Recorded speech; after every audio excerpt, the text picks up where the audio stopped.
Alright folks, we are going to connect here, so let me just kind of explain to y'all what we're going to be doing. Give it a second. Alright, welcome friends. We're going to get this show going, which is pretty cool. So we're doing kind of a modified live stream tonight. So we're doing a client commission build, and I have one of my personal cases here, but the internals we're going to build tonight on stream are going to be for a client. So the build we're doing is a J-02. I was supposed to pick up the J-02 today, but I got a text from my Cerakote guy that one of the parts didn't come out. There was a couple blemishes in the parts, and he wants it to be exactly right. So this is a client build that we've been waiting for a really long time. I dropped it off. This is my client who ordered two other builds from me, two Gion TKLs, and they wanted to do a 60%. So for the purposes of tonight's build, we're going to use my personal J-02 that also has been custom Cerakoted by my Cerakote guy, Premium Sandblast and Cerakote. So I really love this board. It's really gorgeous. I had my J-02 custom Cerakoted to DCS Alpine Winter, so this is a really, really gorgeous case. I absolutely love this case. I love this board. I'll show you my internal assembly just so we can kind of have it on record. So this is my J-02 is ridiculously expensive. So I have it built with Clicky Alps, Amber Alps. These are one of the more expensive Alps switches that you can get. Sorry about that. So this is a really, really, really nice switches. Probably one of my favorite switches that are up there, but not as much as Blue Alps. But these are really, really nice, very punchy Alps. These are probably the heaviest to 80 grams of the Alps lineup, where most of the lineup is about 70 grams. So we're basically building this internal assembly, but with a different clicky switch. I have to leave the spacebar on because this DCS Alps set, even though they use Cherry MX stabilizers, for some reason my spacebar, the stabilizer holes don't match up. So we actually have all the other modifiers have Alps stabilizers except for the spacebar. Spacebar uses Alps stabilizers, which is really weird. So it's kind of a hybrid on this particular board, which is kind of cool. So we're going to throw my Alps assembly to the side, and we're also going to throw my case to the side as well. This is a really cool case. This is a really cool version of the J-02 that I really like. So this one uses magnets. The original version of the J-02 actually used screws that went through the bottom that held everything together, and then it uses a unified daughter board. And then one of the other parts we had to get custom made for this board was a gasket. So this is also the gasket we're going to use for this board as well. So I'm just going to stick the gasket assembly back inside the board because we're not really going to use that until we do like a final mount of it. So really nice board. I really love it. So we're going to stick this over here, and we're going to kind of focus on the part. So this is going to be a really cool J-02. So I was talking with the client and kind of figuring out what they wanted to do. So in addition to custom Cerakote, one thing about this just kind of particular J-02 is it's wing keyless. It has wing keyless blockers, but the client really wanted to utilize Macintosh keycaps. Now one of the things with Macintosh keycaps, I have my personal little Macintosh modern Alps build is you need a wing keyless bottom row. You cannot have a wing keyless blocker because the bottom row on the old Macintosh boards was proprietary. It uses a really weird 6.5U spacebar with 1.5U and then 1.25U modifier. So a very weird bottom row. So you have to have a custom and very specific plate made if you're going to use Apple keycaps, and it cannot be a wing keyless case. So that's why I recommend 60% boards if you want to use these old Macintosh keycaps. They're awesome.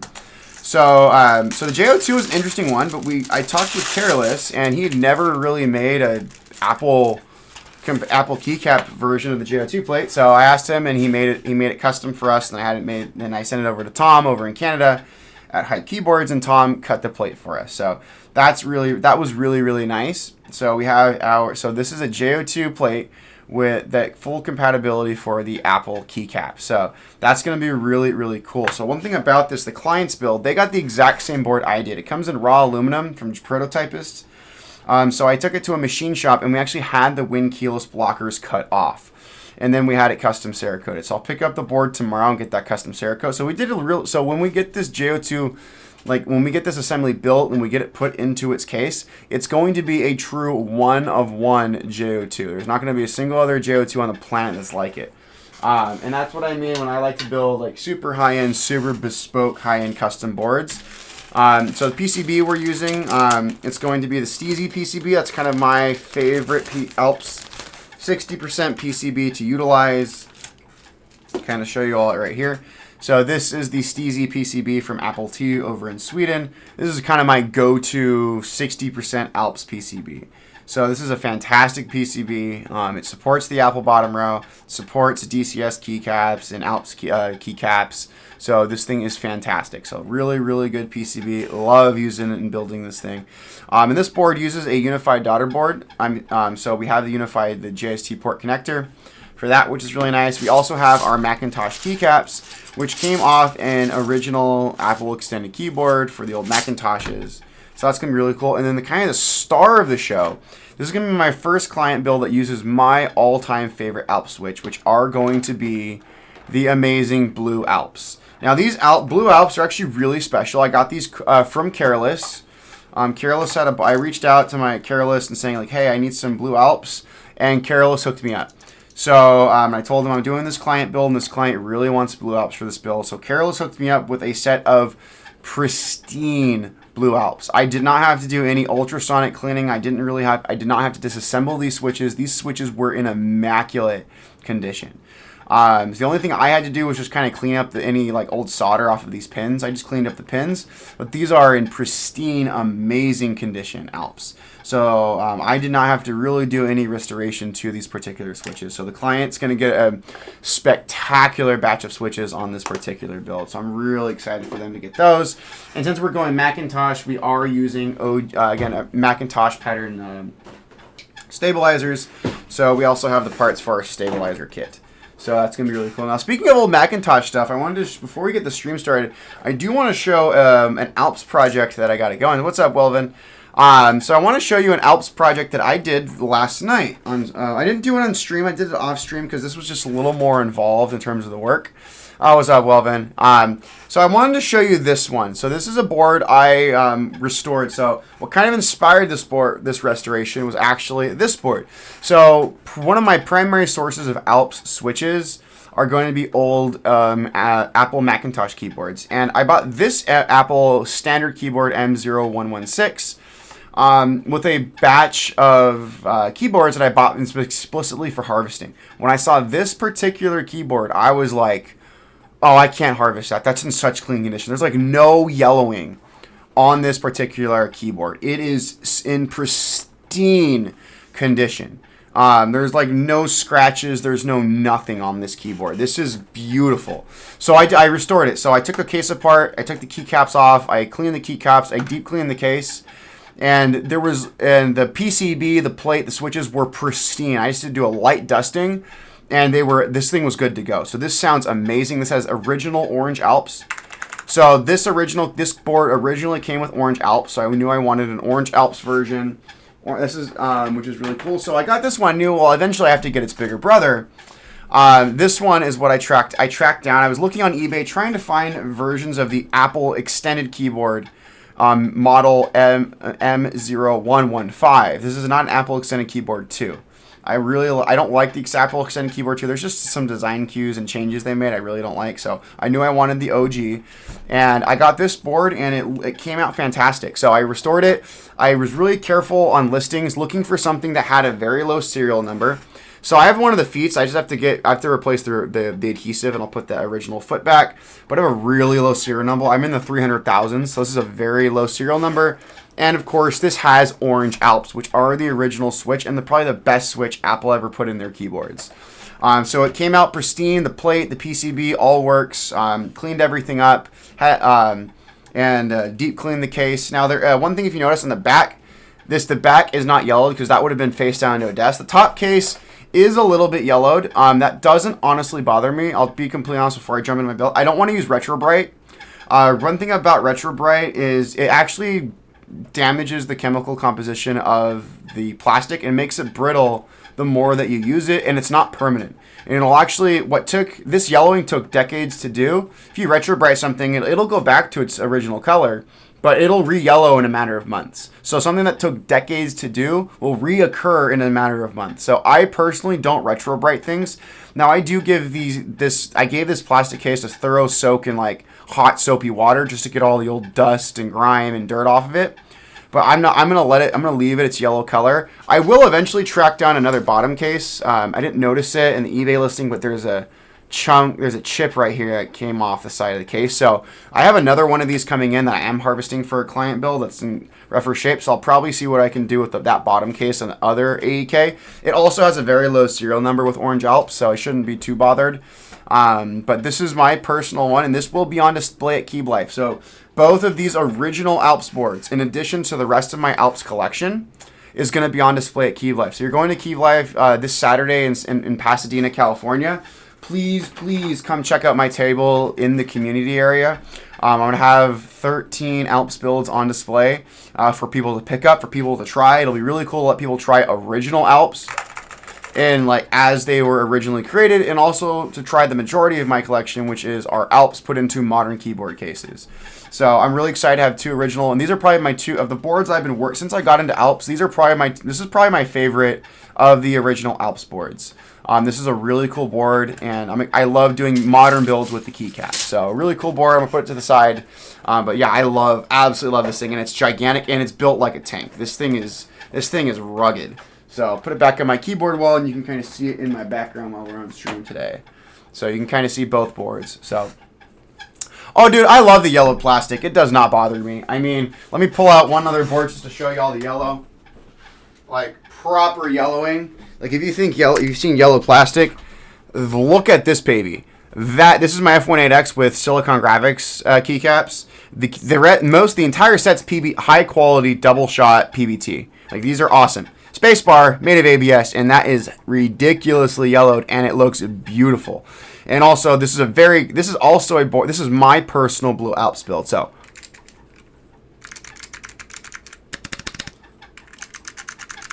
I love Blue Alps. This is my personal favorite of all of my Alps boards, and I'm really excited a client finally wanted to purchase a board with Blue Alps. Now, one thing about Blue Alps, I don't do a lot of client builds with Blue Alps because they are expensive. I just did a clicky build for a client, but we used White Alps. White Alps are the most accessible of the Alps, original Alps clicky switches. You can click mod Alps, which I did do my first client commission build. I did do a click modded Ivory Alps.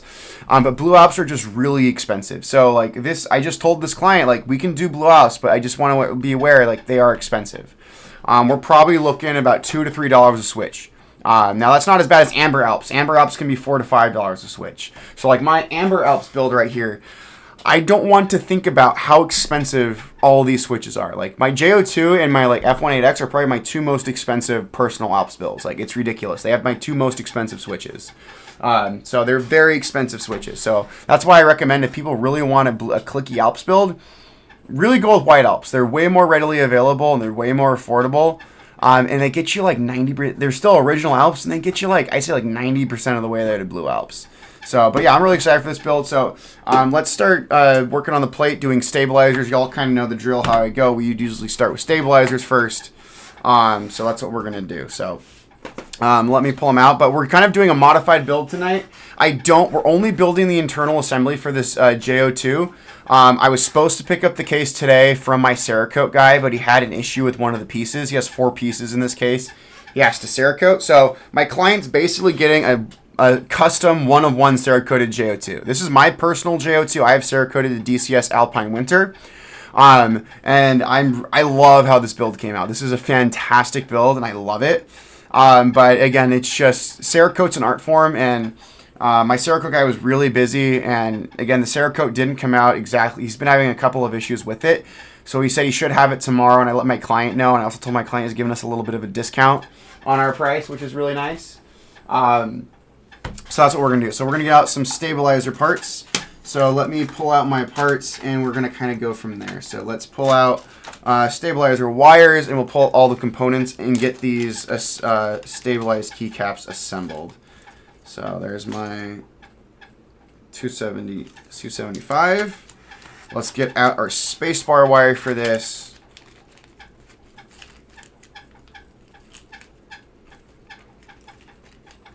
Give me a second. Just make sure that that wire is correct. Let me see.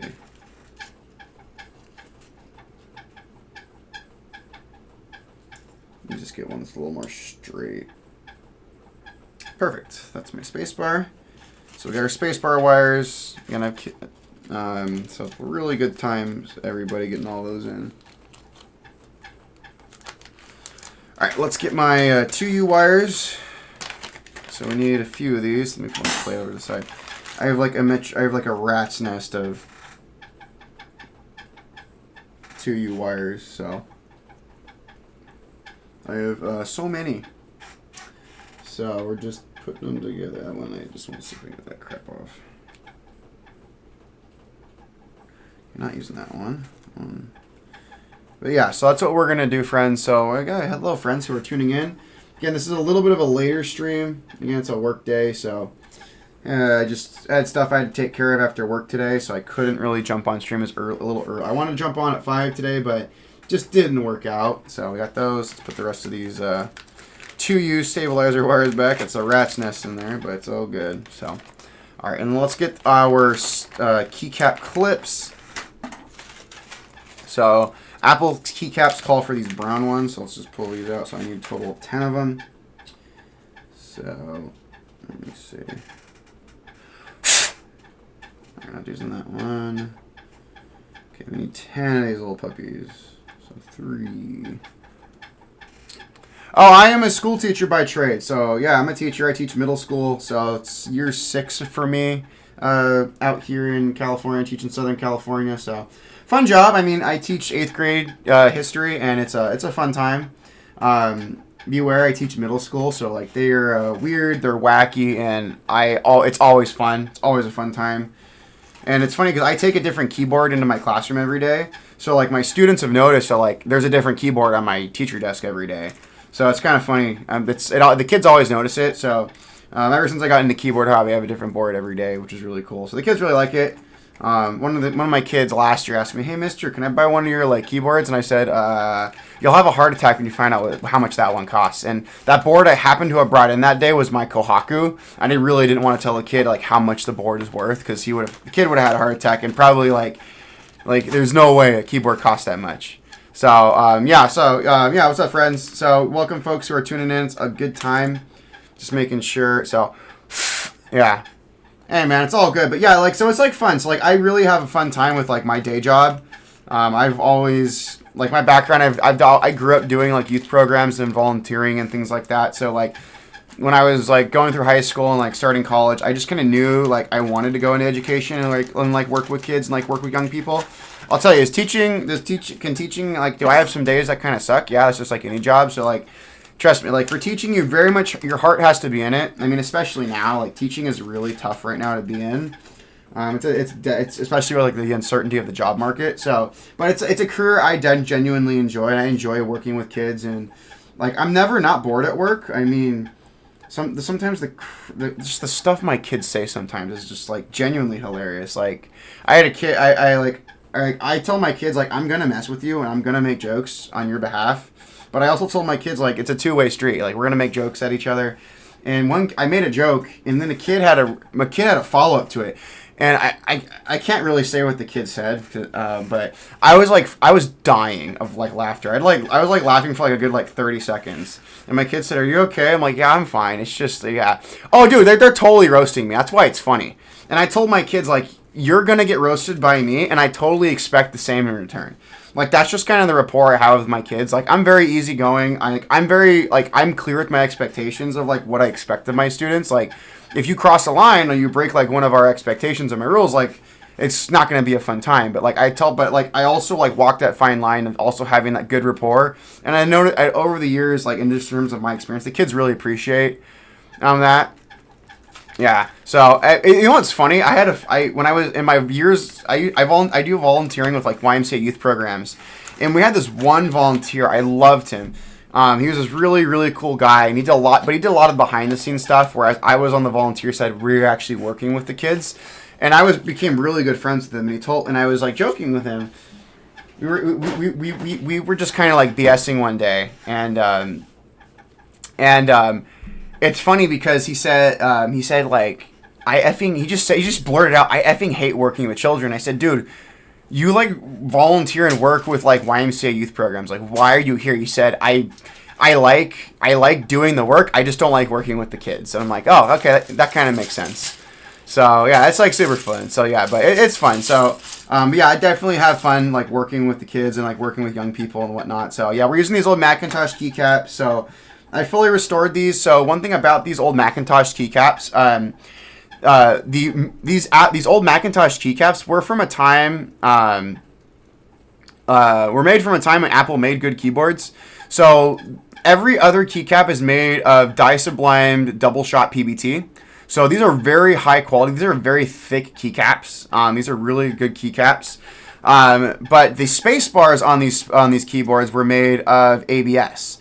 And from what I have heard, the reasoning for these being made in ABS is their injection molding technology in the 80s wasn't that good with ABS. So they couldn't really do these really big pieces out of ABS. So that's just kind of the reasoning as to why the rest of the keycap set is made out of PBT, and then the spacebar and also the cases that these were made of, you can see them kind of in my background over here, were made out of ABS. So that's, I was always wondering why they did that, and someone in Careless's Discord who's kind of a little more knowledgeable on like Apple and like just like old tech history kind of educated me on that. I'm like, oh, that's cool. So it kind of just shows you how our like injection molding tech has like gotten better over time. Because I mean, like for example, like GMK is predominantly made out of ABS, and like most people associate like premium keycaps with ABS.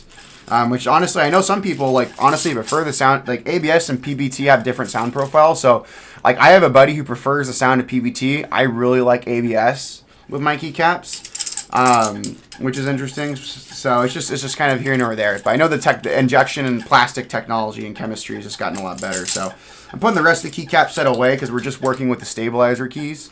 So it's pretty good. So there we go, friends. So yeah, so good time. So we'll put those to the side.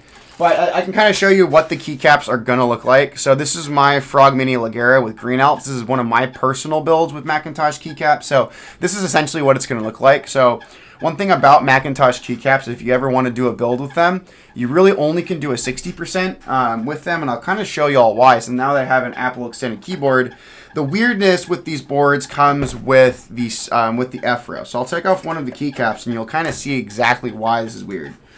I'll take off two keycaps, and you'll kind of see like why this is weird. And it's Apple being weird since forever. So as you can see, the F-row is rotated 90 degrees.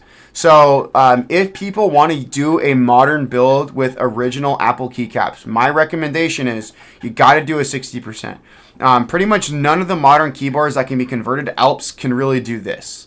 That's really a problem. It also comes down to the keycaps. You look at that stem right there. That stem is like ridiculously tall compared to the rest of the keycaps. So that's just kind of one of the weird things about these. So I'll tell you about a project that's coming up. Yeah. Oh yeah. Topre is its own thing. It's Morse, which is pretty interesting. But so these keycaps are really interesting. So I really just recommend just doing 60% with these boards, and make sure you don't get a board that's Win keyless. You need a Win key case to use that bottom row because it is proprietary. It uses a 6.5U spacebar with 1.5U and then 1.25U modifiers on each side. So that's just kind of interesting with that. So now there is an interesting keyboard project coming out that I'm actually going to be promoting on stream, and I will actually be joining myself. So the Bloody Eyes is running a keyboard it was originally called the QFRL 100. It's now called, it has an official name called the ETAR 87, and that's going to be an F-rowless full-size keyboard. So it'll be a full-size keyboard without the F-row. And what's cool about it, his PCB supports both Cherry MX and Alps. And I put the Bloody Eyes and Careless together so Careless could take his MX plate file for this board and create an Alps plate file. And I asked the Bloody Eyes if he would make if he would be open to having a plate and PCB that supports the Apple bottom row, and he said absolutely. So that's going to be a really cool board. So when I get that board, it's going to have Macintosh keycaps that'll properly work. So like that's the only way to do it. You have to find an F-rowless keyboard to use these Apple keycaps. So they're really, really weird. So that's why I just say 60%. So like kind of the way to go if you're going to use these boards. So hey, thanks, Unreal, dude. It's a fun time. But like I said, like I've been showing. I mean, the client builds have been coming in. I've had some folks from other countries reach out to me. I mailed off 2 client commissions on Tuesday. I built over Labor Day weekend, so that was really cool getting those finally built. Did a Frog TKL and I actually did another Macintosh build in a tofu Redux with orange Alps, which is really cool. So really cool working with those boards. But I'm excited to go to Keep Life because I'm going to be showcasing my Alps builds. I will have my 2 Apple builds right there, my vintage Apple builds that are fully restored, and so that's 2, and then I'll have 11 modern day Alps builds on display. So I'll have a total of 13 boards that are going to be on display in the community area. And I'm going to have like the little description cards of what the boards are built with and what they are. And then I will allow people to pick them up, people to type on them, people to get a feel for the Alps. So yeah, thanks, my man. Like I said, like it's weird because Alps have always kind of been there, but I got into Alps recently this year. So like I was at a USC. I got into Alps in April of this year, believe it or not. And I'm just kind of Carolus, who's kind of the expert on like modern day Alps conversions. He told me like when I was texting him, like you basically became an overnight Alps expert. I'm like, I tried. I mean, there are people who are probably way more knowledgeable than me than Alps. Like there's a few people in Carolus' server who know way more than I do. Like they're like basically like walking encyclopedias. But I've learned a pretty decent amount. So I've had people reach out to me on like Discord and Reddit when I post stuff with Alps, just asking questions on like what it is, like what's the difference, is it worth doing? And I always tell people it is, and that's why I started doing the build commissions, because like the hardest thing with Alps are going to be getting the switches. You can go new production Matthias switches, which Matthias switches are probably the only clone I recommend, because they actually bought, when Alps Electric shut down their keyboard and switch division in the early 2000s, Matthias actually bought the licensing and they bought the tooling. So Matthias is as close as you can get to like a modern production Alps switch, but you really want to go OG Alps. The problem is you got to harvest them. Now I know my people who are on the Cherry MX side who are more comfortable with soldering. Harvesting Alps switches is basically like the people who've gone after like vintage Cherry MX blacks, or like you want those like OG like West German like MX blacks, like those really like good original Cherry switches. Like you're getting an old board, you're desoldering, and then you're again restoring those switches and then putting them in a modern build. That's just basically what we're doing with Alps restorations.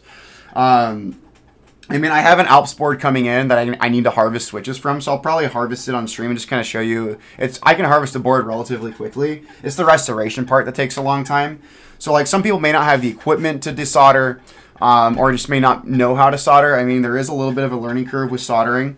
So you gotta know how to desolder. Like, I have the desoldering equipment, and you'll probably see that on stream today, because I'll probably end up having to use it. But really, that's just if you're comfortable with soldering and desoldering, you can pretty much get into Alps. The issue is, I'll kind of show you, is you're gonna have like dead switches. So my recommendation, if you're gonna do an Alps build yourself, buy like a full-size board and get more switches than you need for your build, because you're probably gonna have some dead switch plates or some dead switches. The one switch that's kind of the bane of my existence at the moment are green Alps, like not neon green tactile, green linear Alps. Green tactiles are like unicorns, but green linear Alps are like really readily available. And green linear Alps have been the bane of my existence. Something about those switches, I have had a ridiculously high failure rate on them. Like for a batch of, like when I do a 60%, I'll probably have, over the course of that build, I'll probably have like 20 or 30 dead switches. It's ridiculous the failure rate I'm having on those switches. Now, linear green Alps are older. Like they're one of the older switches within the Alps lineup that they produced. So it kind of makes sense the oldest switches are the ones that are having the most high failure rate. But like orange Alps, like ivory Alps, the other Alps lines, I'm not having any. I personally don't wax mod. I do the R059 or R057 lube.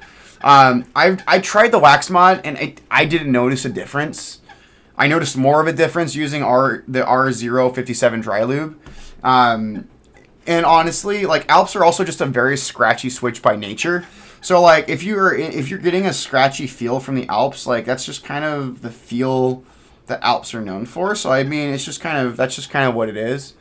But yeah, like I do, once I tear apart the switches, what I do, I can kind of show y'all what I do. Like, I mean, so essentially what I do with the switches, I kind of clean up a lot of the dust. And then the first thing is cleaning up the pins, especially when I desolder the pins. There's old solder and oftentimes old PCB material that's stuck to these pins, and I can't remove the switch plate. So I basically take a file and I clean all that crap off the switches. I take my pliers. Again, I take a pair of pliers. I straighten out the pins, and then I disassemble the switches. And then the parts that I ultrasonic clean are the polymer parts. So the bottom housing, the top housing, and then the colored slider. Those are the parts that I like deep clean in an ultrasonic cleaner and like hot water. I don't ultrasonic clean the switch plates because that can lead to failure, and I don't ultrasonic clean the springs or the click or the tactile leaves. There's no need to do those. Most of the dirtiness is going to be on the outside of the switch, which is pretty good. So, but no, overall it's a pretty easy process. You just got to learn how to do it. And that's where like I started doing commissions. Like I tell people with like my Alps build commissions, like we can do custom CNC. I have access to custom Cerakote that just comes with a cost. Like this client build, I'm hopefully gonna pick up tomorrow. So Cerakote's not cheap. Like if you want a board, if you have like a modern board you want to do and you want it Cerakoted, like we can do it. It's just gonna cost depending on what you want to do, anywhere between $150 to about $300. For Cerakote. So just Cerakote is not cheap, and it's not easy to do. Like the other thing with Cerakote, you want to find a Cerakote shop or a Cerakote person that really knows what they're doing. Like Cerakote is an art form, and it's really easy to F up. Like I did a client build on a Frog TKL that was Cerakoted, and I'll be completely honest, the Cerakote job was not that good. I don't know who Cerakoted it, but it was not a good Cerakote job. To be completely honest, the client loves the board, and I think the client eventually plans to get it re-Cerakoted. But yeah, whoever did that Cerakote was not good. But yeah, so like, and I have several boards in my collection that I've had custom Cerakoted to make them like truly like one of ones. Yeah, Cerakote's a pain in the ass. But once you find someone who can do it right, oh my god, it's amazing. Like once you find a guy, like my guy who I like, my connection for Cerakote, he does a beautiful work, which is really cool. So my guy's right here in LA. Oh dude, my guy charges like $150 if it's just like stock colors. If you want to do color matching, which is this client build, this J-02 we did, the client wanted it color matched to specific colors. So it was about $300, but that was all in for the Cerakote. So like my guy's really reasonable, because I know some shops like charge ridiculous amounts for their Cerakote. But it also means, like, again, like Cerakoting is an art form and it's not easy, so I get why it's expensive. So it's just, and also a lot of Cerakote guys make most of their money doing like car parts or like firearms. Like that's what Cerakote's most common. Like my Cerakote guy does predominantly automotive parts and occasionally firearm parts. So that's like what Cerakote's primarily designed for, because it's a ceramic coating. It's heavily resistant to high heat. So I mean, firearms and car parts get really hot, so it makes sense Cerakote's really popular in both of those industries. So we got our clips in, and we also got our stabilizing post for our Macintosh spacebar. So we're gonna start lubing some stuff. So we're using 205G0. That's what I honestly prefer for my Alps stabilizers. So pretty good stuff. We got all of our clips, and we'll start inserting our wires and then our switches. So let me put in our 5 switches. So yeah, so it's pretty good. So oh hell yeah, dude. Yeah, Yeti's a good. Yeah, I mean I'm obsessed with Yeti, dude. Like it's funny you mentioned Yeti. Like my older sister is like a Yeti super fan. Like you go over to her house, and she has like every Yeti product in their catalog. I don't want to think about how much my sister has spent on Yeti products, but it's a lot. And like every like Christmas or like birthday that comes up, we all just gift each other Yetis, which is really cool. So like it's a good time. So like I definitely love that stuff. So these Blue Alps are gonna sound so freaking good. I love Blue Alps. Like this is my favorite Alp switch, like bar none.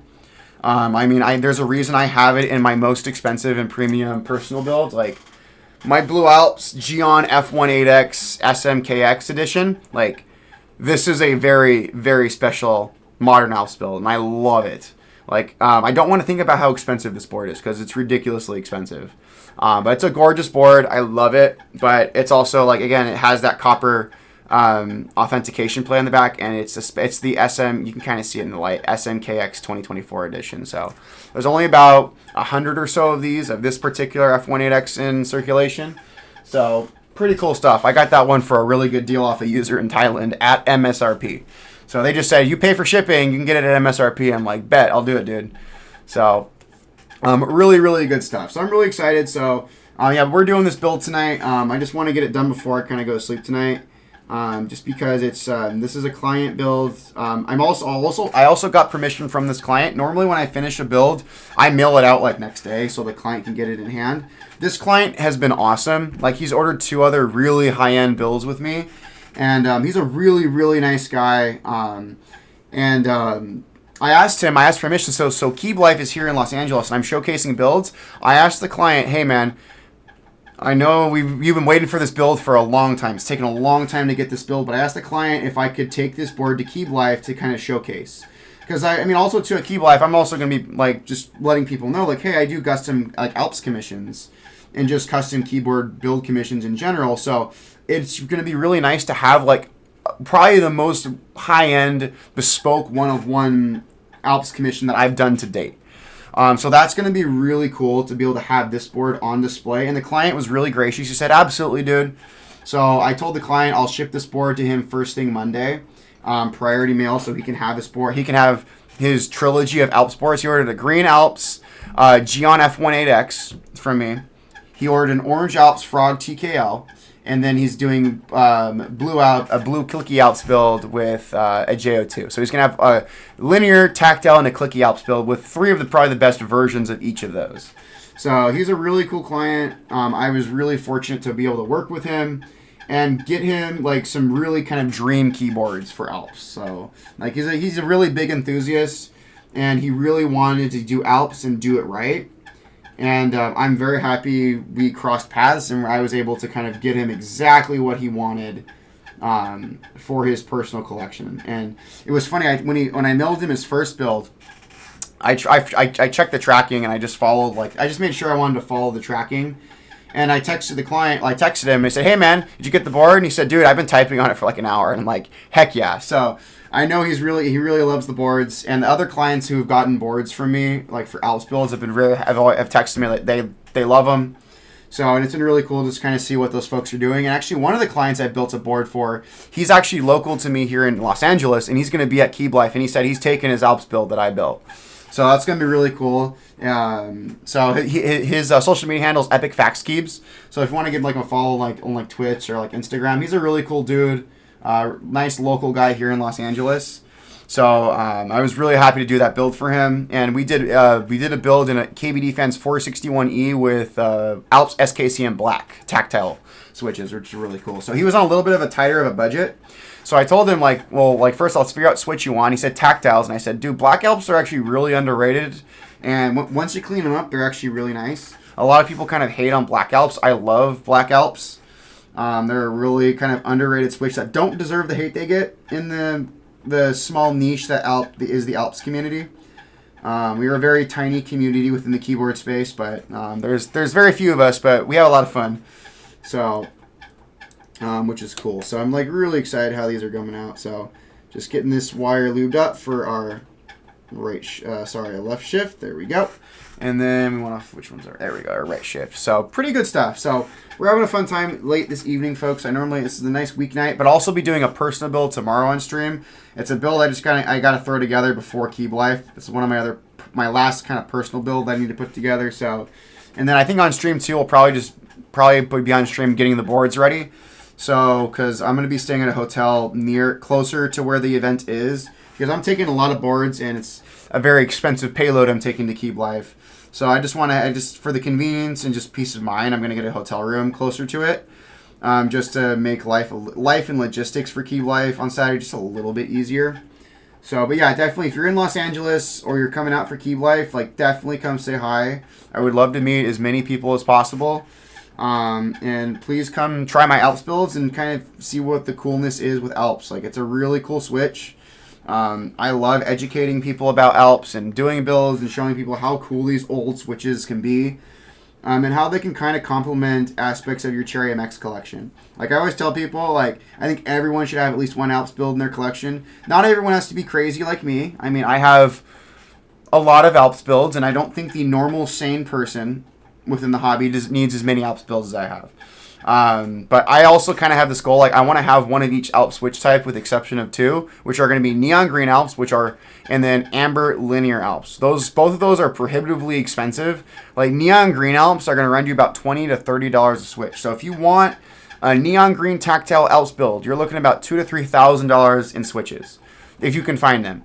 And then amber Alps, those haven't come up for sale in a long time. The last one, I talked to Careless, and the last one that sold for about $8,000. A board that had linear amber Alps.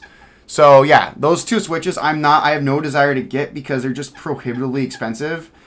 But I'll have every other switch type, pretty much. I'm missing two of the other ones I want, and then I'll have every main outline Alps switch type. Oh, that sounds so. Oh, clicky Alps on these keycaps are amazing. So, yeah, so that's just kind of the thing with it. So like, I just have no desire to get those amber linear Alps or neon green Alps. It's just that price is ridiculous. Like, I mean, I have some boards that are 4 figures, but those are all built, like all in, all parts, everything. But I'm not doing $2,000 to $3,000 in freaking switches. That's ridiculous to me. So that's just me. So like, I have no qualms on expensive keyboards, but like it has to be with expensive. If it's gonna be expensive, it better make sense. And to me, neon green Alps just don't make sense. I mean, you can get a better feel with brown Alps, which are still expensive at like $4 to $5 a switch. But I will take $4 to $5 for a nice brown Alps build that'll be badass. That was way cheaper. Like, I have a set of brown Alps. I need to harvest one more board to get the full set I need for that ETAR 87 that I'll be reviewing on stream probably the next month or so. So I'm really thankful to the Bloody Eyes for letting me be one of the people who's going to take a look at that. So that's a board I'm really excited to build on stream. I mean, I'm doing a couple sponsored streams coming up, which are going to be really cool. So like Chester over at Keybait Tech is running a 65% board called The Secret. So I'm going to be one of the content creators that's going to be taking a look at that board. I'm on the smaller end, but I told Chester, like, prioritize the bigger guys in the space. And then if you have an leftover prototype, like, let me know, and I'll take whatever color or like SKU that's left over. Because I also know, like, and I told Chester, I'll send your prototype back because I know the prototypes are really expensive. And I told the Bloody Eyes too, with his prototype that he's going to send me, like, you're getting your prototype back, dude. I'm not keeping it. I don't, in good conscience, don't want to keep prototypes because first off, I don't, like, the creators have a lot of money into those. Oh, dude, the ETAR 87 is going to be really sick. I mean, when I build it on stream, I won't do it with Alps because I don't have the plates. We have had the Careless and I and the Bloody Eyes have already designed the plates, so we have the Alps plate files. I just getting them manufactured right as of right now. I just don't. I want to wait till the formal group buy. Like, I can mail the plate. I have the plate files, but out of respect to the Bloody Eyes and also Careless, I'm not going to send them over to Tom. I want to wait until the board is entered proper group buy. And then I'll purchase. Then I'll get the permission from the Bloody Eyes to purchase my plate and have it made through Tom. I'm just out of respect for the Bloody Eyes. I'm not gonna. It's his plate file that was modified and designed by Careless. And the Bloody was one thing about the Bloody Eyes I really wanted to give him credit for. He wanted Careless to put his logo on the plate, the Alps plate file. So if you buy an ETAR 87, when the group buy comes up, probably later by the end of this year. When you get the plate file, if you get when you get that Alps plate for that board, it's gonna have Careless's logo, and the Bloody Eyes is pretty adamant on giving Careless credit. He designed the MX plate in the board, but that Alps plate file, that is all Careless. So a huge shout out to Careless. He was really gracious. I connected him and the Bloody Eyes. And Careless came in clutch designing 2 Alps plate files. So we're going to have 2 Alps plate files. We're going to have one that supports the Macintosh keycaps, and then we're going to have a standard AT101 Alps plate file. And there's 2 PCBs. So if you're interested in actually ordering an ETAR 87 with an Apple PCB, the Apple PCB is going to be separate from the standard AT101 Alps PCB. shoot me, like, reach out to me, because the Bloody Eyes basically said for me, we need to do an MOQ of 5. So I'm buying 2 PCBs. The Bloody Eye said he has a buddy who's buying 2. So if anyone's interested in buying a ETAR 87 specifically for Macintosh keycaps, reach out to me, and then we can kind of create the list of who's going to purchase that PCB, because it's going to be a separate boutique run order for that. But if you just want to get like the standard PCB and do like standard like AT101 keycaps, like AT101's like the standard like 104, 101 keycaps. It's not going to be a big deal. So, but it's a really cool project, and I just happened to see his board by chance on Geek Hack a couple months ago, and I joined it, and I looked at those PCBs, and I'm like, is that Alps compatible? And I messaged it. I joined his Discord, and I messaged him, and the Bloody Eye said, yeah, dude, we're gonna do Alps, but he just said, like, here's the kicker, I don't know how to make an Alps like plate for it. So I said, hey, I know the perfect guy who can help you do that. So that's why I connected the Bloody Eyes and Careless, and that's how we got that working. So I'm really happy to play a small part in that board, in just terms of like connecting Careless and connecting the Bloody Eyes, so we can make that aspect of the production happen. So I'm really excited for that board, and I'm really excited to be part of a couple sponsored streams coming forward. And also I'm going to be doing... I really don't want to say it, but there's another board I'm going to be promoting on stream, probably I say within the next month and a half, where we're going to do it in Alps. I talked with the creator, and he's designing it as a Cherry MX board, but the boards support Careless's Alps TKL PCB. And so I'm working with Careless on making a plate file for this particular board that we're going to eventually build on stream to promote this group by. And it's going to be super, super sick. Like the switches we're going to use and the keycaps is going to be awesome. I don't want to say what it is. I would rather just have the reveal when I finally get to do it on stream. That one will probably happen within the next month and a half. But when that build eventually happens, it's going to be so sick. Now for that build, I will be building with a prototype. So unfortunately, I won't be able to keep it, because the creator, the designer really needs the prototypes for kind of as they're kind of approaching their final push to get to final production. They're just kind of what's kind of the delay right now for this particular creator is just kind of navigating the complex situation with tariffs. I mean, I'm not here to talk politics, but just the tariff situation kind of is what it is right now in the United States. And we just have to navigate it and just kind of deal with the political reality that these tariffs are. So he's been exploring options. Do we get it manufactured in the United States and have the board cost a lot of money, or do we get it made in China but also have it cost a lot of money because of tariffs? So he's just trying to figure out the logistics of that and figure out what's the best option in terms of the best price for clients, because it's going to be a small run board. Like he's looking to do like 50 to 100 boards, so it's not going to, and it's a very niche. The design is very niche, but the fact that like I could do an Alps build in it just makes it even cooler for me.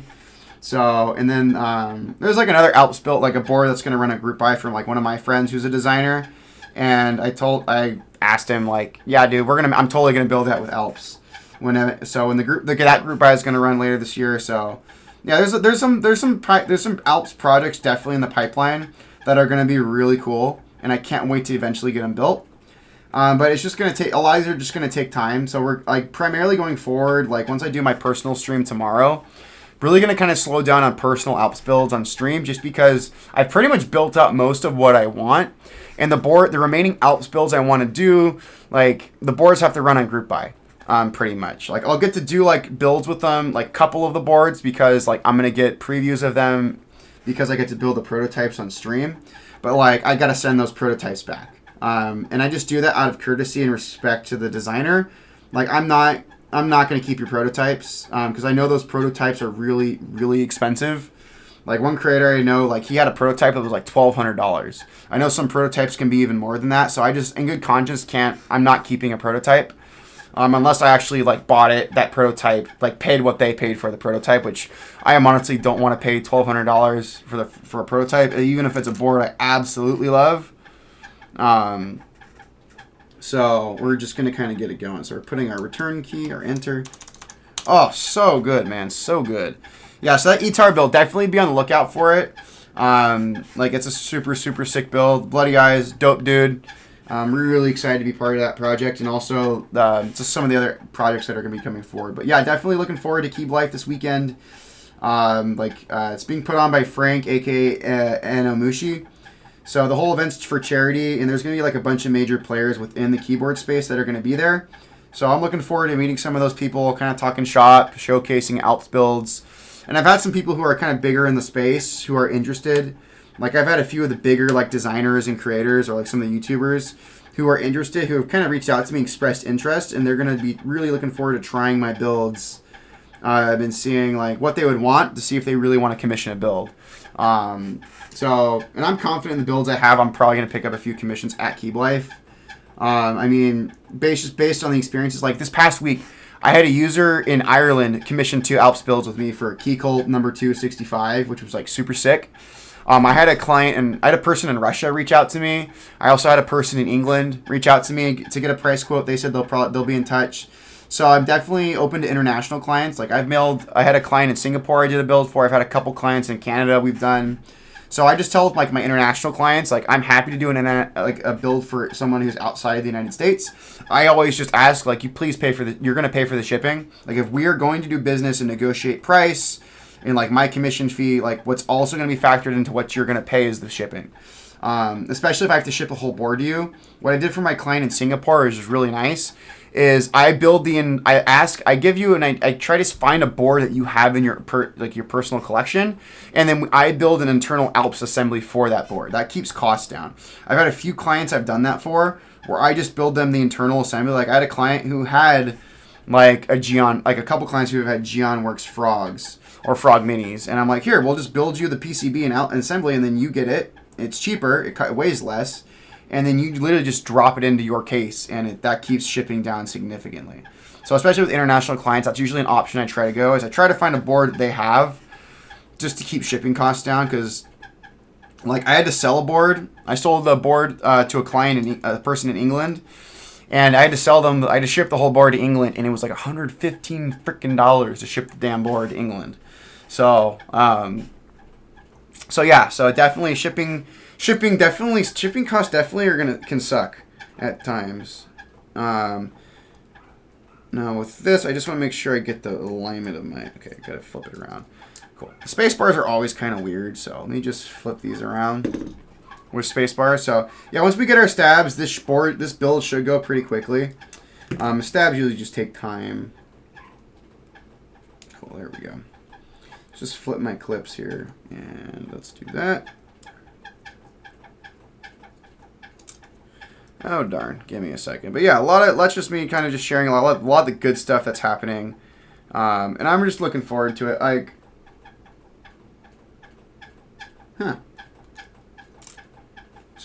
Wait, give me a second. Something's shipping. What the heck?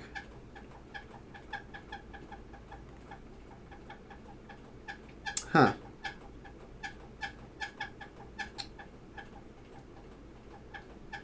Ah, something I ordered. Sweet. Cool. Just something I ordered for my user on Mech Market shipping. I'm like, cool. Thank you, friends. Yeah, there we go. Cool. Awesome, friends. So let's get the rest of this spacebar lubed, everybody. So Alps spacebar is kind of a pain in the ass. I have a love-hate relationship with them. So, but they're fine, to be completely honest. So let's get this stabilizing post lubed, just so we have nice lube stabilizers that sound really nice. So, all right. So, but yeah, we're gonna get some really cool boards, everybody. We got some cool builds coming up. So really looking forward to everything as we kind of go. But yeah, and again, like also just people who are interested in like client commissions. Like I always just I'm pretty upfront with what cost is for me. So like the way I do client commissions, I charge you the cost of parts, and then I charge an extra $100 on top of it just for my time. Because especially with like the like switch restoration, the time that it takes to like restore the switches, put them back together, and then actually assemble the build. That's just a little fee on top just for my time. Again, I'm not trying to rip you off. It's just that's just kind of what I just feel my time is worth. Again, there are people who are in the custom space who do custom builds who charge way more than me for custom builds. So I'm literally just charging you the cost of parts plus $100. So, and again, usually what determines the price really is if you're doing 60% or TKL. 60s are going to be a little bit cheaper. TKLs are working to get expensive, especially if you want something like a Geon F18X.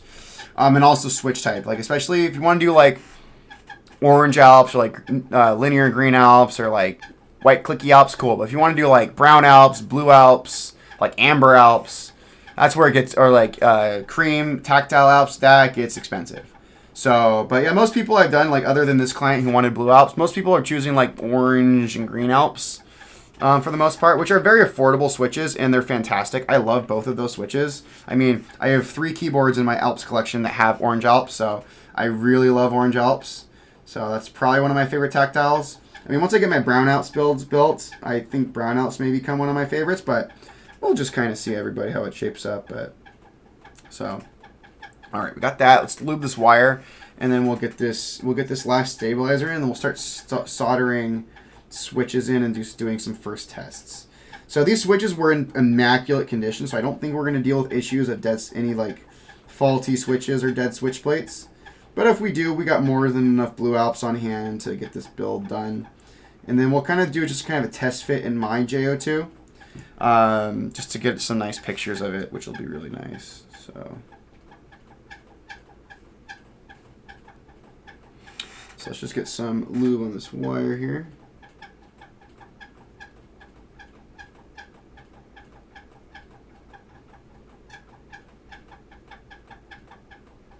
Cool. All right, friends, let's get this one going.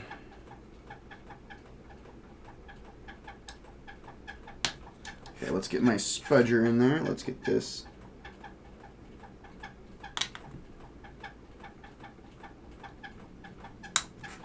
All right, let's just make sure that that wire is good.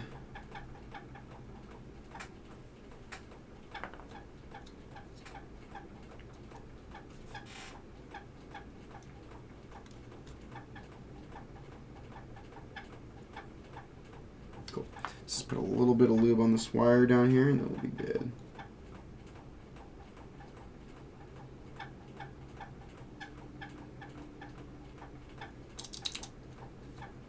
All right, that is money, everybody. Okay, I think we're done with this 205G0. Let me just put this away. That's it for 205G0, friends. So let me just wipe my hands off. I'm getting like 205G0 off my hands and off the plate. So there we go, friends. So it's gonna be fun, everybody.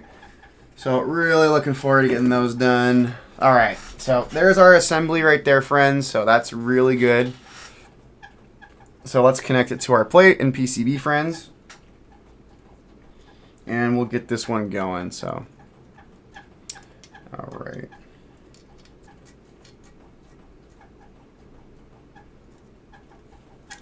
Let's just make sure everything lines up. There we go. Make sure all my pins are poking through. And we are good. So let's get my soldering iron fired up. Cool. And then let's push my keyboard out of the way. Let's get my little vent, and then let's get this thing going. All right. So let's get this solder wick going. Let's get my soldering iron all heated up, and then we're going to get these stabilizers in, and then we'll start doing the rest of the build. So soldering iron's almost heated up.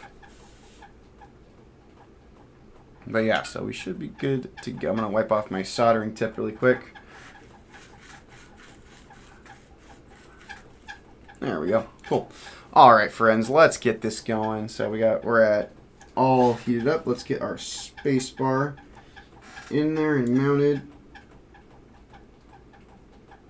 Let's turn on our vent. Sorry about that. Forgot to turn that on. There we go.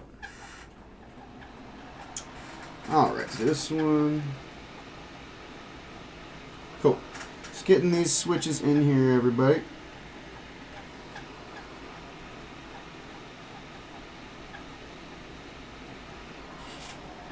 Awesome. Let's get this one.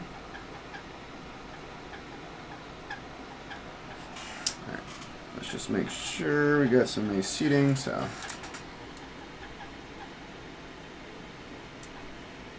Cool.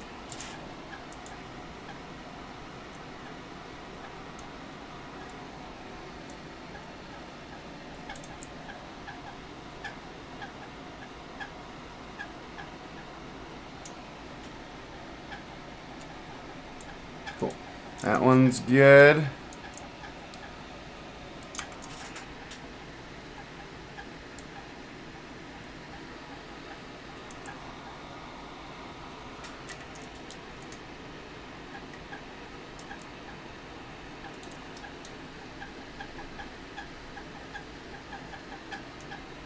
Cool. Alright, just doing those pins to make sure everything's firmly attached to the board. And then we're going to get going. Alright. Got that one. Awesome. Yeah.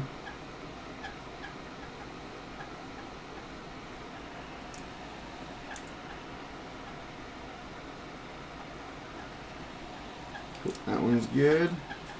Go over here.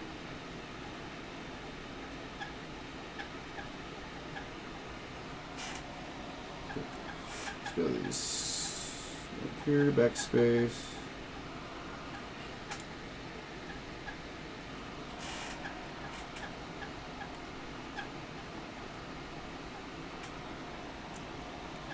Cool. Let's put this one right here. Cool. All right, friends. Let's turn that off. Oh, we're good. All right, so those are stabilized keycaps. They are in there. So, got that nice patina. Look at that little patina on that space bar. It's a very different color. But yeah. Oh my god. I love Blue Alps so much. Oh my god. Oh, so good, everybody. So good. Freaking love Blue Alps. Best freaking Switch. Probably ever. It's up there with my all-time favorite. Look at that blue. Look at that Pro Gamer RGB here, everybody. Alright, let's just do. I want to go into my Switch tester really quick. One thing that's cool about these PCBs, they are fully VIA compatible, which is awesome. So I need to program this PCB really quick. So I haven't actually programmed it yet. So let's just make sure everything is programmed. And everything looks good. Awesome. So we're going to get everything programmed. Left win, left alt. We're going to go right alt, right win, and then right control. Perfect. Everything is programmed. Just making sure. Perfect. I'm going to go to my switch tester.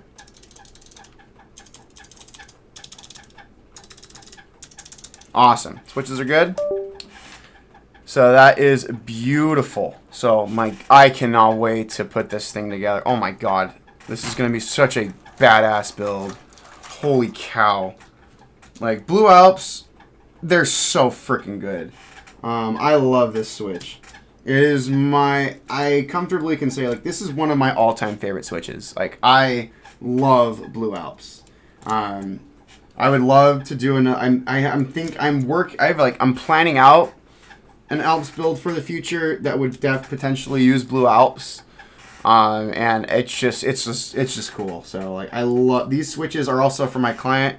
If you're watching like on the VOD or watching on stream, you're getting like probably the best. These are even better condition than my Blue Alps, and my Blue Alps were in really good condition when I got them.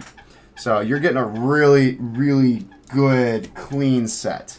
With this particular board, so you're in really lucky for these switches. So yeah, these basically are brand new. So awesome switches. So we're just gonna do these, and then we'll do our numbers, and then we'll do the rest of the alphas. This should be relatively painless soldering today. Hopefully, I don't want to jinx it, but this should be relatively painless for this one. So I've been on here for a little over an hour, so that's pretty good, friends. So this is going to be a late night stream, but it's going to be a fun one because this is for a really awesome client. I really enjoyed working with them. Let me get my vent. Sorry, I forgot to put my vent up. So, pretty cool.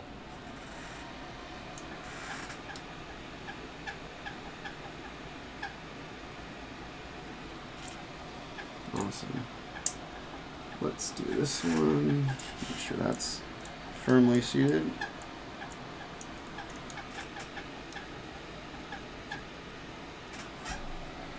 Give me a second.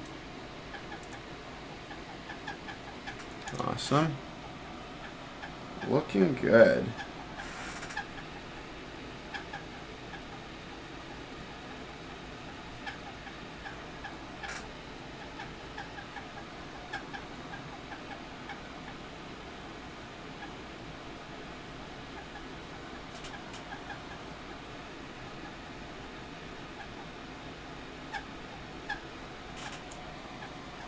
Those are good.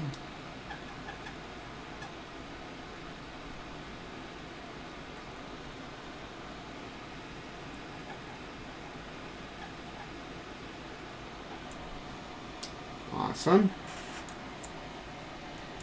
Let's get the other portion of this one on.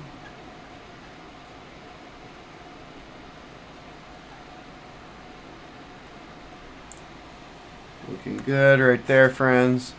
So I got these switches from Careless. So Careless had an old board, a board that he was holding on that had like pristine Blue Alps. It was expensive, and I ran the price by Blue Alps are expensive to begin with, even in crap condition. I ran the price by. I reached out to Careless reached out to me and said like, hey man, I have this board you could use for this client build. Careless told me his price. I communicated that price to the client. The client said, go for it. I'll pay you right now. And that's how we got these. These are like unicorn switches. These are amazing. These are probably the best condition Blue Alps I've ever worked with. Like even more than mine. So, and my Blue Alps are fantastic. I love mine.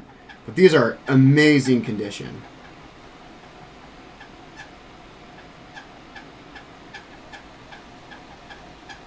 So yeah, this client's getting a really, really amazing set of switches.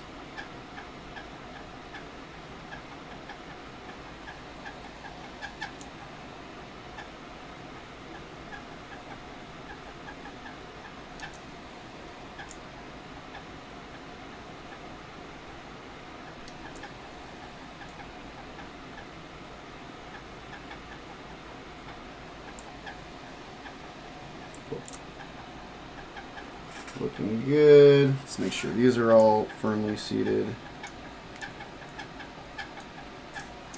I'm gonna do one.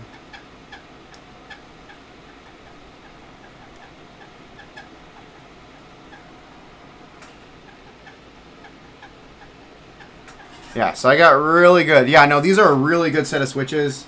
And again, this client has been really cool. Like, they've also been very patient. This has been a very long... We started planning this build in, like, July. So, so this has been a very long process for this build. So, I tell people with Alps, especially, like, the more bespoke, really crazy bespoke high-end, especially with custom Cerakote, it's going to take time. Especially, like, sourcing parts or looking for a specific keyboard you want. Like, these builds take a long time.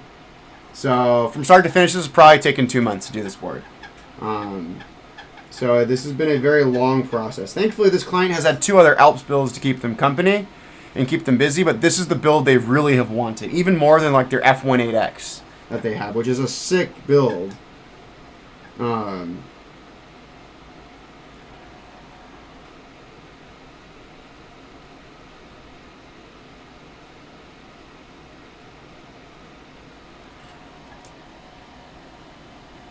So, perfect. All right. Push these to the side. Oh, heck yeah, dude. I'm so excited for you to get your White Frog, dude. Like, it's going to be, I mean, your White Frog TKL. That's an amazing board. Like, probably one of my favorite TKLs to build in. So, it is amazing. And I mean, also, too, like, the white clicky Alps we put in that build are like, those were amazing condition. But those are way easier to find, thank God. Like, those are really, and I love those builds. I have those in one of my 60%, and they're awesome. Like, I love white Alps. And I think if someone wants a clicky but doesn't want to spend the premium for like blue or ambers, you cannot go, like, those white Alps will put any clicky switch to shame on the Cherry MX side, in my personal opinion. Like the iconic blue Cherry MX, like Box Jades, like what? Just name any clicky switch from the Cherry MX family. Like, yeah, those are gonna be so sick. Like, those are awesome. And again, I double, and that board is sick. And again, I hope, like, whenever you're ready, if you ever in the future, whenever you're ready to re-Cerakote it, dude, like, we can definitely get a good price quote from my guy And again, he'll take care of you and do whatever crazy shit you want to do on it. So that's gonna be awesome. So just check in VIA now. Going into my VIA switch tester really quick. I just want to. So far, so good.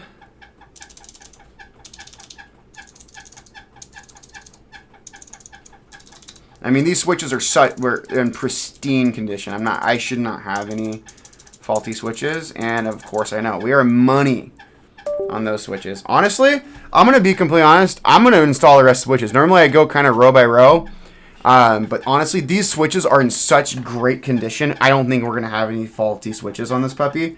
So I'm just gonna put them all in, and we're just gonna burn through the soldering because these switches are that freaking good. These are amazing switches. So yeah, I mean, definitely in the future, if I need Blue Alps, I'm definitely gonna see if Carolus can track down like another unicorn set of Blue Alps for me. Because yeah, these are unreal how good of condition these switches are in. Like this client is scoring like with these switches. These are awesome. Like these are in immaculate condition.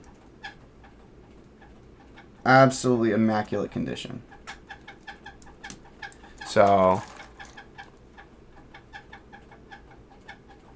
yeah, dude, I think I mean someone who has done a blue Cerakote, like it's awesome. Like I'll show you like I mean we're gonna do a test fit in mine. But the client, this board is a J-02. This is my custom J-02 I had done by my Cerakote guy. He color matched it to DCS Alpine Winter, which is the keycap set that's on my personal J-02.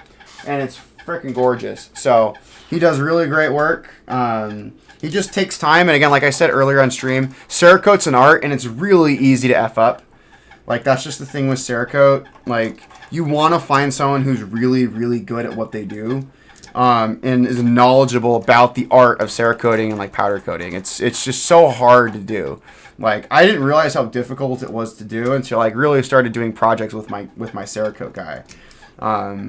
Like it's so difficult. Then again, you see people like whether it be like people who have done car parts or firearms or other keyboards. Like you see these gorgeous Cerakote jobs. You don't realize how hard it was to do that.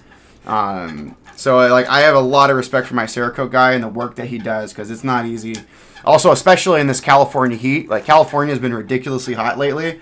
So like my Cerakote guy's shop, just for reasons, is not air conditioned. So he's been doing all that work inside all of this California heat right now. So yeah, definitely a lot of respect for what he does because he's been really busy, not just with stuff I send. He has a bunch of. I'm a small client for him. Like he does a lot of industrial stuff. He does car parts. He does firearm stuff. Like, so he's very busy. So and I'm glad he's getting a lot of good business. And other people who have done keyboards have sent him to me. Like when I dropped this J-02, I'm hopefully gonna get tomorrow. There was a couple keyboards in his office from people, and I said, "Wait, are those keyboards?" He said, "Yeah, those are from people who came because of you." I'm like, "Sweet." So I told him I'm happy to send him business because like he is a small business. He's not a big business at all. Like it's family owned. It's just him and his family who run it. So I love supporting a small business in my backyard. So like right here in Southern California, I'm happy to support small business and people who are contributing to like the local economy and doing stuff. So that's like really good for me. So it's a win. I see it as a win-win. So. All right, we got these two, but yeah, take a look at these switches. So we're pretty much done with the Blue Alps. These are just kind of my extra stockpiles of these puppies. But yeah, oh my God, they also just look so good. Blue Alps just look also great. The color of blue just looks so good. Like the color they have for these switches is just so nice. Like I love it. I mean, as y'all can see, like I can't tell you what my favorite Alps switch is. It's right here. So really, really good stuff. So all right, I'm just gonna solder these all in one go. I don't think we're gonna have any problems with these switches at all. These are pristine switches. So let's get this puppy going. All right, let's get it going.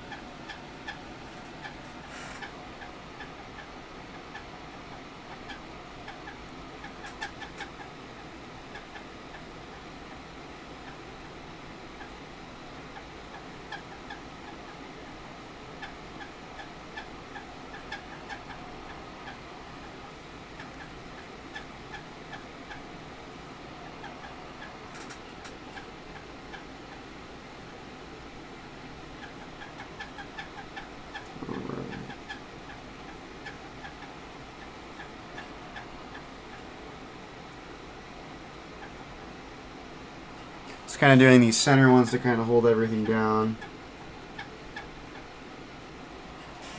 Cool. All right. Let's do this. Let's push all these puppies down. Perfect.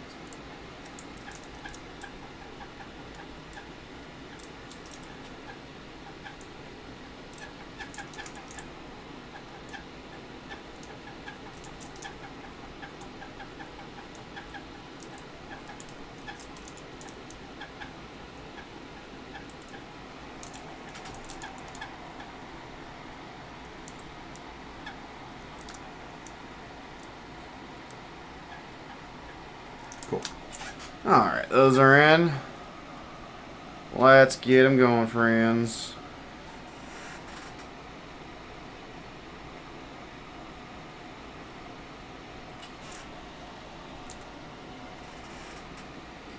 Alright, let's get these ones in the center done.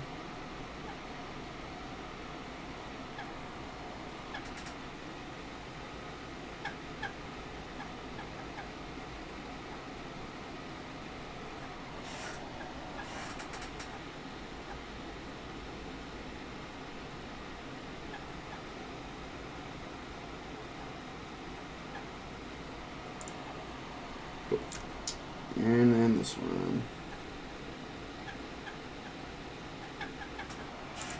Cool. Awesome.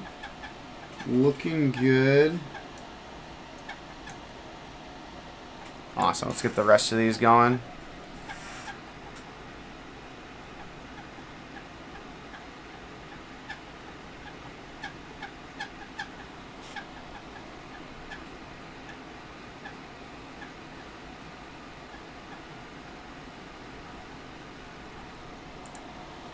Cool.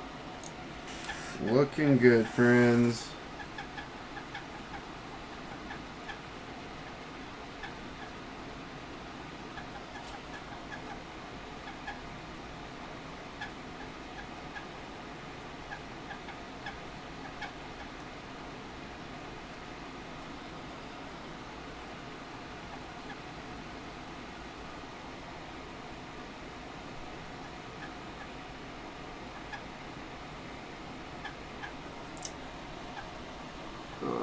Just didn't get enough on that pin, so we're coming along, friends. So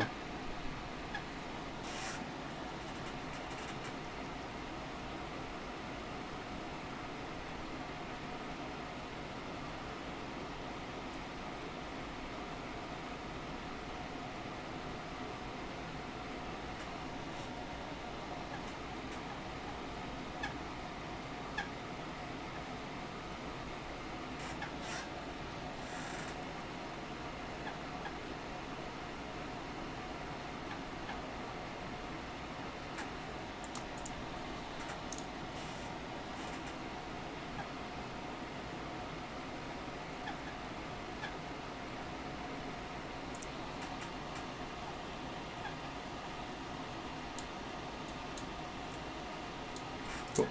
Alright, that first row is good. Now we're number row is done. We're move on to our alpha cluster.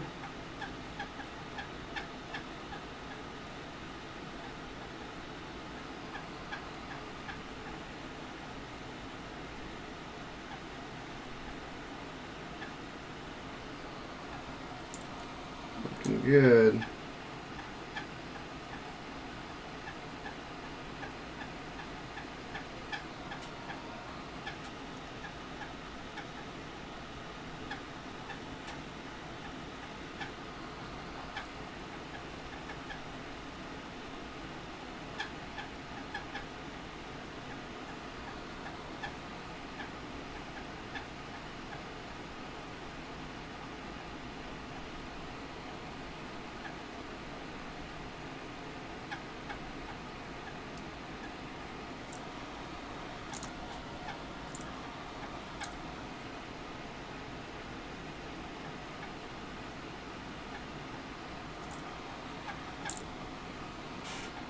Alright, coming along, friends. We're just making sure these solder points all look good.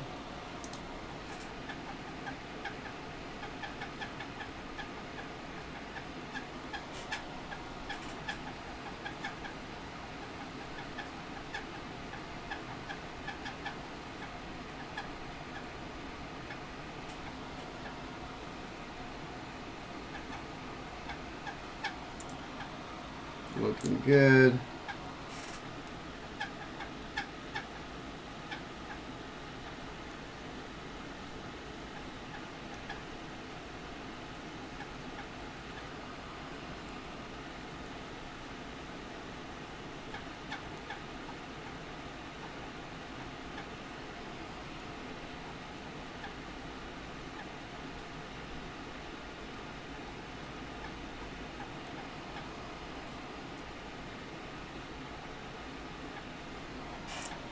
Cool. Now part's done, so let's do this other half. We're almost there, friends. So, coming along on this board.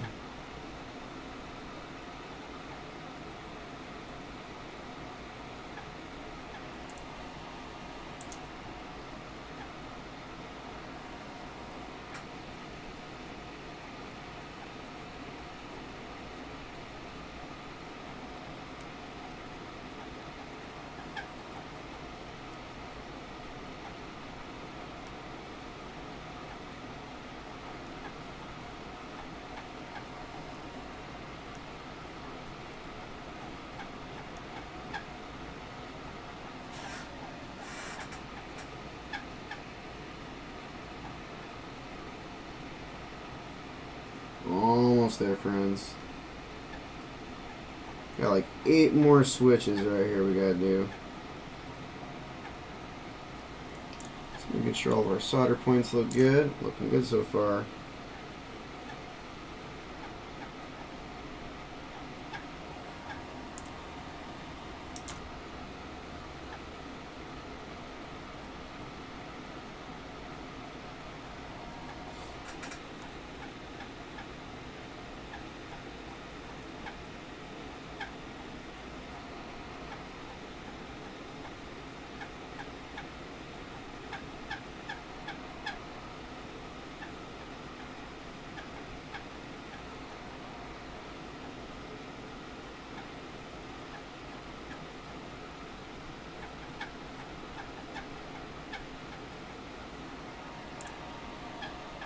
Alright, friends, there we go.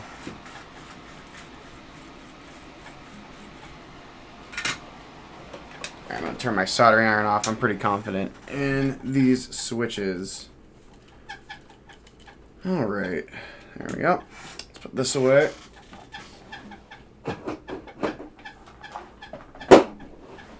Alright, so let's just double check I did all of them. And yeah, we're good. Alright. Got a nice... Oh my god, that sounds so good. Alright, let's test these, and then I think we'll be good. Oh my gosh, let's test these puppies. Let's open up via... Alright, let's just put it over in my little side window. Here we go, friends. Alright, let's go to our switch tester.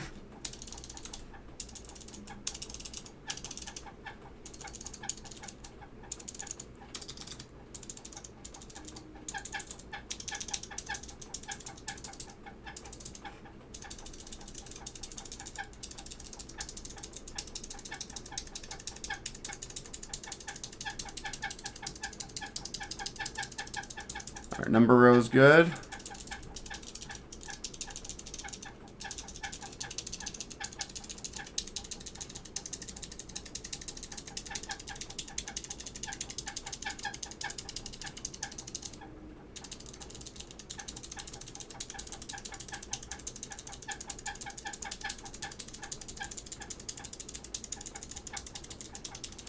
Awesome, that row's good.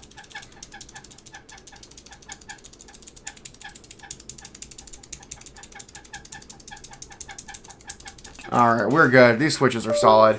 Alright, let's get our keycaps out, and let's put keycaps on this puppy, and we'll get to see this awesome Macintosh theme come out. So, let's get my little baggie, and let's get these puppies on. Let's kind of spread them out. Use my... So, we're using this one. Yeah, these Apple keycaps are awesome. I freaking love using these.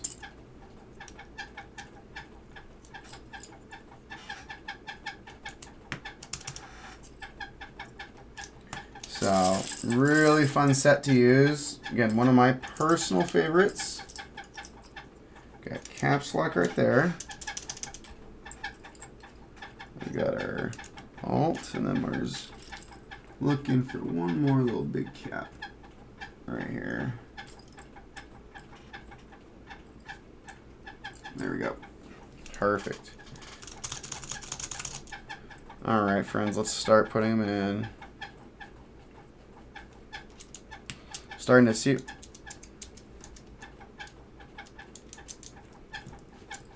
to see it look like a keyboard.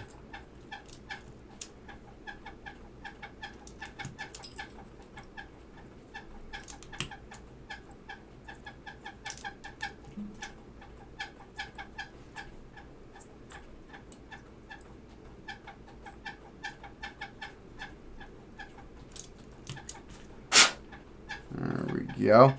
Oh my god. Yeah, so now no desoldering for today, folks. Like this one was, these switches were in such good condition. I mean, like I said, Careless gave me basically a unicorn set of switches that were in like pristine condition. So the client is getting an absolutely amazing set for this. These are, I will be completely honest, these are in even better condition than my personal Blue Alps. Like these are amazing. So Careless really, again, huge thank you to Careless. Careless, as always, hooks it up.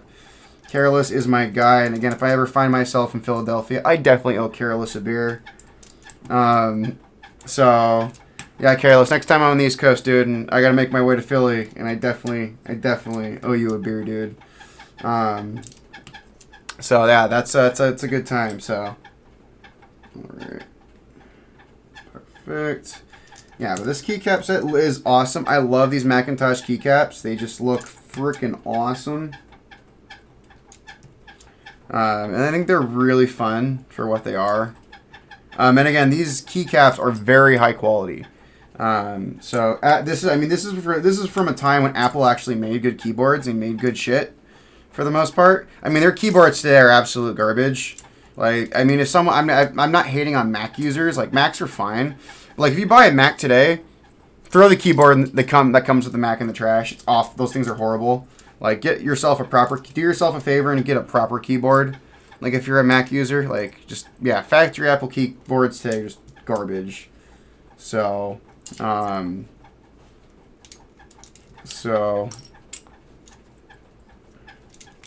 but yeah, these are great options if you like, for people who are Mac users or like fans of Mac or like vintage Apple. Like, you can have a modern keyboard with like original Macintosh keycaps from the 80s, and these are awesome because these keycaps probably in 1986 is when these keycaps were made. So that's around when the serial number is dated. So that's a really cool. And then these Blue Alps are probably probably like mid 80s. So really cool little board with a lot of cool history. So, all right, everybody, here we go, friends. The best keycap. Press F to pay respects, everybody. There we go. All right, G tilde. That's our escape key right there. T L. All right, I gotta find our letter I. I think that's our letter I. Perfect. Let me just make sure profiles are good, and yeah, we are money, everybody. All right. I know, look at that. So I'm going to put these other keycaps away. I'm going to send these to the client just so they can have them on hand just for kind of the cool factor. So those will go with the client. But let me just kind of do a little bit of a sound test. This isn't going to be a proper sound test because I technically can't put this in my J-02 even though it's the same internal assembly, because I'll show you the problem and why we had to modify the client's J-02. This is a wing keyless case, so I cannot put this keycap assembly in there. But what we can do is just take the top case off and put it on in there. So give me a second. Let me just put their version on here. Perfect. This is a gasket I had to have custom made for this board, adding to like the fact that it is a fully custom board. everything about these J-02s, whether it's my personal board or theirs, is custom. Everything. All right, let's plug this JST in. So we have the JST or unified daughter board in there, and then we'll just kind of snug that.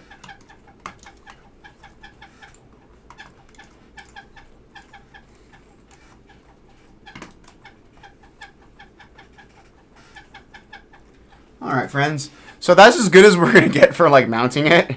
I can't put the top case on because I'll just let you see like why you can't use a wing keyless case on this puppy. So I will put it on like, yeah, it won't fit. So yeah, so that's why we had to cut the wing keyless blockers on theirs. But we can do a sound test and kind of compare it to mine because these are two. Like I have my Amber Alps build, which I need to put my keycaps back on it. So I had to take them off.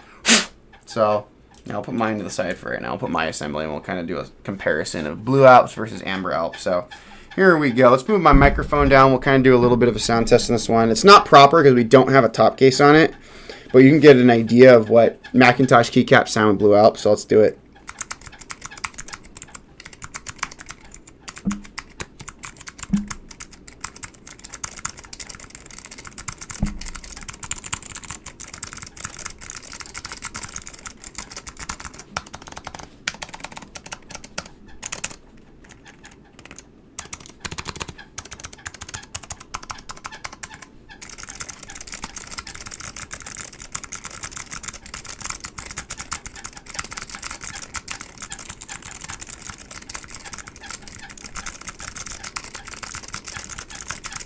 Yeah. So yeah, Blue Alps are amazing.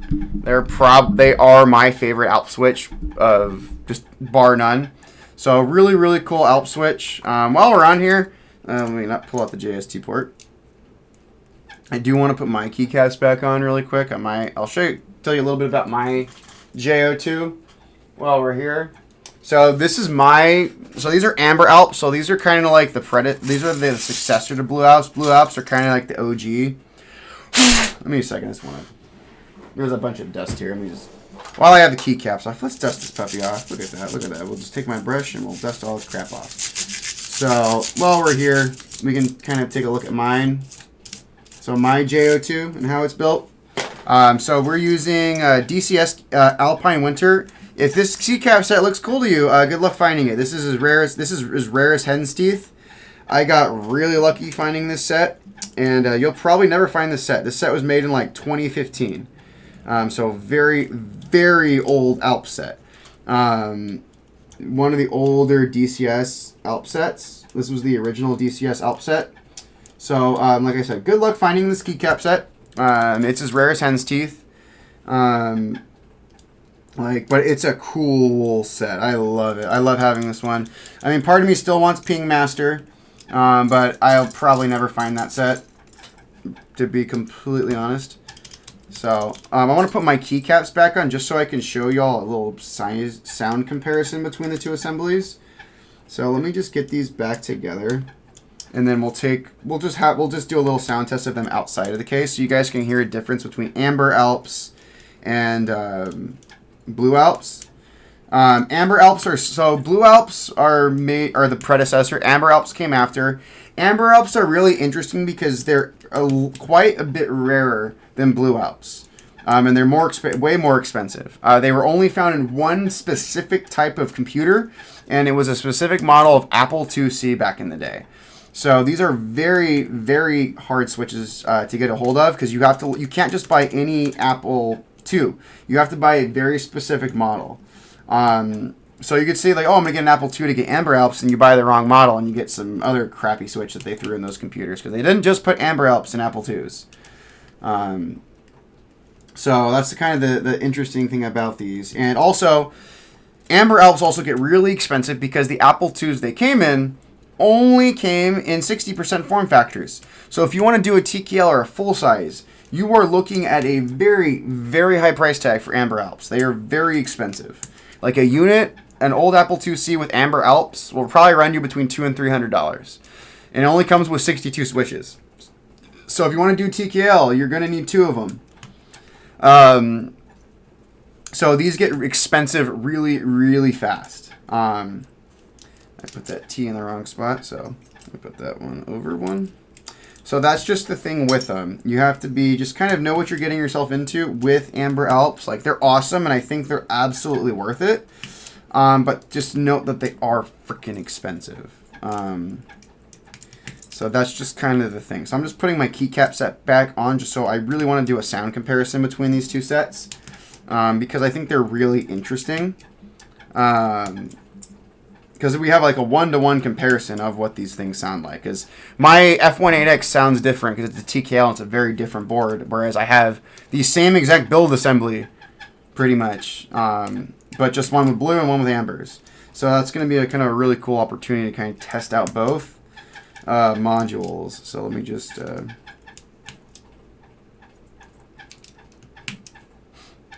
let me just... Almost done putting this on. And then we can kind of, oh crap.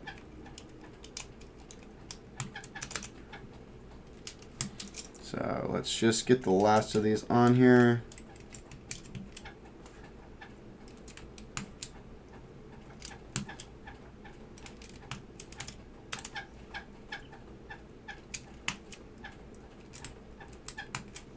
All right, S and then this. So here's my Alps assembly with Amber Alps. So let's get the client's assembly out. Let me pull the gasket off just so we have a one-to-one comparison. So there we go. All right, friends. So here are the two assemblies. So I'll just kind of put them side by side. So my assembly on the top has Amber Alps with the one with the blue. The one on the bottom is our client build with Blue Alps. So you kind of get kind of the best of both worlds with both of these switches. So I'll just kind of take the escape keys off just so y'all can see the difference in switch. So just while we're on here, so we have the ambers, which are going to be this nice yellow color or amber color, and of course we have Blue Alps. So let me bring my microphone down a little bit, and we'll do both of these just so y'all can kind of hear the difference between them. So we'll start off with the Blue Alps.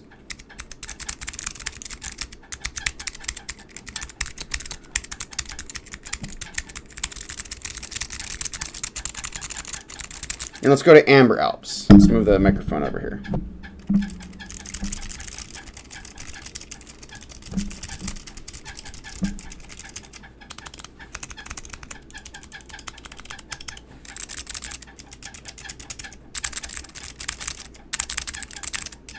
So, yeah, so Amber Alps are a little bit heavier. Amber Alps have a 70-gram spring weight, whereas Amber Alps have an 80-gram spring weight, so they're slightly heavier. But two fantastic switches, but they just are very expensive. So just kind of a word of forewarning if you ever get into those. So I'm going to put my Amber Alps build to the side and just kind of do one last kind of showcase of this particular build. And we can kind of compare it also to like what linear Alps sound like. So this is my linear green Alps build with Macintosh keycaps. So you can kind of see here what this one sounds. Very different. Linear Alps sound very different. So, really cool. But I'm really excited and happy how this build came out. I should hopefully have the case tomorrow, and we can do some proper pictures of the build together for everyone on social media and also the client. So, I just want to say thank you so much, everybody, for showing up. This was a really fun stream. But, again, I'm looking forward to, another stream tomorrow afternoon as well, folks. So, thank you so much, everybody. Have a great evening, everybody.